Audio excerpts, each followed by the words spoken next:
Our team has also been at Bradley International Airport tracking all of the cancellations and delays they're seeing. The workers we talked to today say all flights into Bradley have been canceled for the rest of the evening now, but the airport is still open.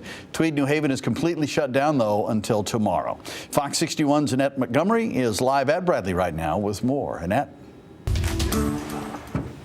Yeah, Brent and Sarah, as you just said, I did confirm with workers just a few minutes ago that all flights have been canceled in and out of Bradley International Airport. Now, I want to show you what that flight board looks like right now. You can see Atlanta, Baltimore, Charleston, Charlotte, Chicago, all of these arrivals, again, canceled.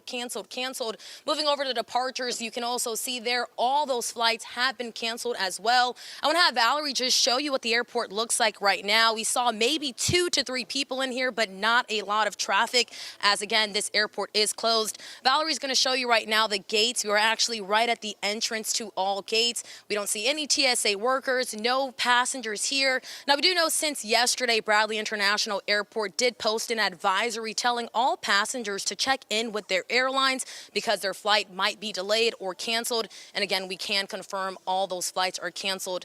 Now, we did also on our drive here see several cars stuck in the snow. So again, really listening to the meteorologists, the mayors of these cities and towns telling people to stay off the road because it is not safe. Now, we do plan to stay here for a little while longer. We'll check in and see if we see any passengers coming in, and we'll have more for you tonight on the Fox 61 News at 10 and 11.